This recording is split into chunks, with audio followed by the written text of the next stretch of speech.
NCERT 12th chemistry unit 3 chemical kinetics का 5th topic हम लोग कवर करेंगे आज, molecularity of a reaction.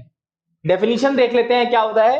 The number of reacting species that is atoms और ions और molecules taking part in an elementary reaction which must collide simultaneously in order to bring about a chemical reaction is called as molecularity of reaction। Simple सा कहने का मतलब है कि जब कोई रिएक्शन होती है तो होता क्या है उसमें कि जो मॉलिक्यूल्स होते हैं, रिएक्टेंट के जो मॉलिक्यूल्स होते हैं वो आपस में कोलाइड करते हैं, आपस में कोलाइड करके फिर वो प्रोडक्ट में कन्वर्ट होते हैं।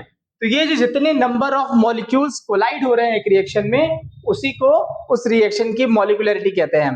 फॉर एग्जांपल ये अमोनियम नाइट्रेट है NH4NO2, ये डिकम्पोज हो रहा है N2+2H2O में, या फिर इसका जो रिवर्स रिएक्शन है वो क्या हो रहा है, N2 और 2H2O मिल करके अमोनियम नाइट्राइट बना रहे हैं। अब ये क्या है कि यहाँ पे एक सिंगल मॉलिक्यूल है जो डिसोसिएट हो रहा है, इसीलिए ये यूनिमोलिकुलर रिएक्शन हो गया।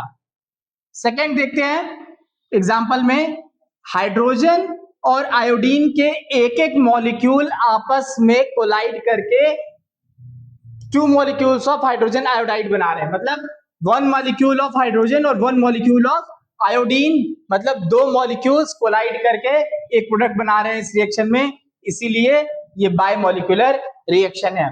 थर्ड एग्जांपल देखते हैं, 2 molecules of NO plus 1 molecule of O2 gives 2 molecules of NO2। मतलब ये नाइट्रिक ऑक्साइड के 2 मॉलिक्यूल्स एक मॉलिक्यूल ऑक्सीजन के साथ कोलाइड कर रहे हैं तो 2 मॉलिक्यूल्स ऑफ NO2 बन रहा है। कहने का मतलब क्या है, रिएक्टेंट में 2 molecules NO plus 1 molecules oxygen, total 3 molecules collide करके ये प्रोडक्ट NO2 बना रहे हैं, इसीलिए ये ट्राई मॉलिक्यूलर रिएक्शन है। अब क्या है कि जनरली ऐसा नहीं पाया जाता है नेचर में कि मॉलिक्यूलरिटी 4 या 4 से अधिक मॉलिक्यूल्स कोलाइड करके एक प्रोडक्ट बना रहे हो या 2 प्रोडक्ट बना रहे हो। ऐसे जो 4 से ज्यादा जहां पे मॉलिक्यूल्स का रिएक्शन हो रहा होता है वहां पर स्टेप्स में रिएक्शन होते हैं, सिंगल स्टेप या एलिमेंट्री रिएक्शन नहीं होता, वो मल्टीपल स्टेप रिएक्शंस होते हैं।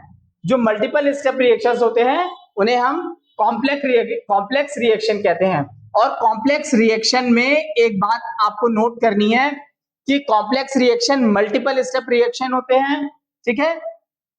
Complex reaction multi step reactions होते हैं, और इन मल्टी स्टेप्स में अगर कोई मल्टी स्टेप रिएक्शन है तो उसमें जो स्लोएस्ट स्टेप होगा, जिस स्टेप को प्रोसीड होने में मैक्सिमम टाइम लग रहा है, जो स्लोएस्ट स्टेप है वही उस रिएक्शन का, उस कॉम्प्लेक्स रिएक्शन का, उस मल्टी स्टेप रिएक्शन का रेट डिटरमाइनिंग स्टेप होता है। कुछ और बेसिक फैक्ट्स जान लेते हैं। Order of reaction can be 0, fraction और पॉजिटिव इंटीजर। ऑर्डर क्या हो सकता है, 0 भी हो सकता है, फ्रैक्शन भी हो सकता है, या कोई भी पॉजिटिव इंटीजर हो सकता है। लेकिन molecularity of A reaction will always be greater than और इक्वल्स टू 1, मिनिमम 1 होगी या फिर 1 से ज्यादा होगी।